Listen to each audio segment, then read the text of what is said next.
90 দশকের hero number 1 এবার চর্চার কেন্দ্রে। 37 বছরের বিবাহিত জীবন নিয়ে শোরগোল বলিপাড়ায়। বলিউড অভিনেতা গোবিন্দা ও তাঁর স্ত্রী সুনিতা আহুজা দীর্ঘদিন একে অপরের পাশে থেকেছেন সুখী দম্পতি হিসেবেই। তবে এবার আলগা হচ্ছে সুতো। শোনা যাচ্ছে তাদের মাঝে এসেছেন তৃতীয় ব্যক্তি। নায়ক নাকি পরকীয়ায় জড়িয়েছেন।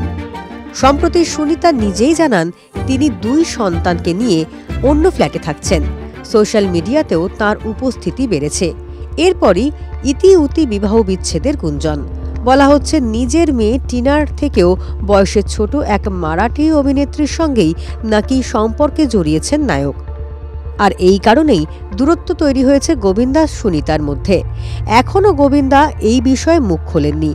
তবে গোবিন্দার সহকারী শশী সিংহ জানিয়েছেন গোবিন্দা সুনিতার সম্পর্কের ওঠাপড়ার কথা। তিনি এও জানান সুনিতা নাকি ব্যক্তিগত বিষয় বেশি বলে ফেলেছেন, আর তারপরই নাকি এই গুজব ছড়িয়েছে। এই দম্পতির জীবনের টানাপোড়েনের খবর অস্বীকার করে সুনিতার ম্যানেজার জানান এই খবর মিথ্যা। গোবিন্দার ভাগ্নি আরতি সিংহ এবং কৃষ্ণা দুজনেই এই বিচ্ছেদের খবর ভিত্তিহীন বলে জানিয়েছেন। জল্পনা উড়িয়ে তাদের দাবি এটা হতেই পারে না, ওদের বিচ্ছেদ সম্ভব নয়।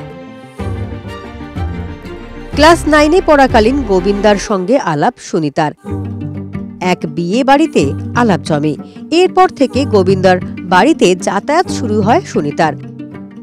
সুনিতাকে পছন্দ হয়েছিল গোবিন্দার মায়ের। 1987 সালে মার্চ মাসে সুনিতাকে বিয়ে করেন গোবিন্দা। প্রাথমিকভাবে নাকি আপত্তি ছিল নায়কের।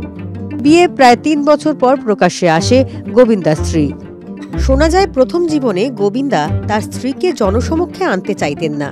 নায়ক বিবাহিত বলে ক্রেজ কমে যেতে পারে এই আশঙ্কায় প্রায় 3 বছর পর প্রকাশ্যে আসে গোবিন্দার বিয়ের খবর। বলিপাড়ার একাংশের দাবি কেরিয়ারের জন্যই নাকি বিয়েতে আপত্তি জানিয়েছিলেন গোবিন্দা। বলিউডে কানাঘুষো ছিলই, গোবিন্দা কোনো নায়িকাকে মন দিয়ে ফেলেছিলেন, তাই অন্য কাউকে বিয়ে করতে চাননি তিনি। যদিও এরপর জল গড়িয়েছে অনেক দূর। বিয়ে করে সুখী দম্পতির মতোই একে অপরের সঙ্গে ছিলেন গোবিন্দা সুনিতা। বিচ্ছেদের জল্পনার মাঝেই গোবিন্দার আইনজীবী মারফত জানা গিয়েছে বিচ্ছেদের নোটিশ পাঠানো হয় মাস 6 আগেই। দুজনের মান অভিমানের পালা কি মেটার সম্ভাবনা আছে? সকলের নজর সেদিকেই।